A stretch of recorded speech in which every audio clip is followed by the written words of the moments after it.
B'Shem Hashem Nasi Menasiach, another Limud Kolel Chasot. This morning is Hey Ab Tavshin Pei Dalet Hava Alenu Netova, is the Hillula Yortzite of Arizal, Rabbeinu Yitzchak Luria, Alav Shalom. So we want to learn a little bit about his life and legacy. That should be a practical lesson for us in life. And one of the very important things that happened in his life was that at a very early age, he lost his father. So his mother, Alaiha Shalom, made a decision of going and living with Arizal's uncle, his mother's brother, where he was able to be fully supported for many years. In fact, Arizal got married to his cousin, his uncle's daughter. So his uncle was rich, and Hashem obviously gave him the means to supporting Arizal. He had a big role in his gadlut, in him becoming a great person. According to sources, Arizal got married when he was 15 years old, and he got married to his cousin, as we mentioned. Right. So this was one of the greatest reasons of his success, the early marriage. Then he learned in the yeshiva of Rav David ibn Zimra, the Radbaz. Also, his rabbi was Rabbi Rabbi Besalel Ashkenazi alav shalom. Now, as we know, not only his father, Arizal's father, was the Sandak, also Eliyahu Hanavi came and he was the Sandak as well. So there's a whole discussion if a person actually needs to have a Kisei Eliyahu, right? A separate Kisei Eliyahu, or Kisei Eliyahu can be the same chair that is being used for the sandak to sit on. According to many opinions, the Kisei Eliyahu needs to be a separate chair for Eliyahu Hanavi, and it needs to be declared as the Kisei Eliyahu Hanavi Zachor Latov.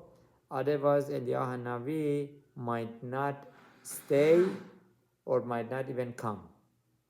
So from here, from the story of Arizal, one could say, no, the Kisei Eliyahu can be the same as Kisei Sandak, the same chair. So another practical lesson from Arizal is that he had such a heavenly heavenly help, Siyata Dishmaya, that he was able to learn Torah. His neshama would go and learn Torah in Olamot while sleeping, and he would be offered by the Malachim, by the angels, what yeshiva you want to go to. So, and he would choose, I would like to go to yeshiva Tanaim, the Mishnah writers. I want to go and attend the yeshiva of Rabbi Shimon Bar Yochai alav shalom. And he would be able to go and learn there. His neshama would go and learn there. And Eliyahu Hanavi was the one who told Arizal and encouraged him to go back to Eretz Israel from Egypt, where he moved there. He made Aliyah at the age 36 years old, and all the Torah, if I'm not mistaken, that was the age of 36 years old. And all the Torah that we have documented, apparently is from those years that he went to Sefat at the age of 36, and he learned with his main Talmid, Rabbeinu Chaim Vital Alav Shalom. Right.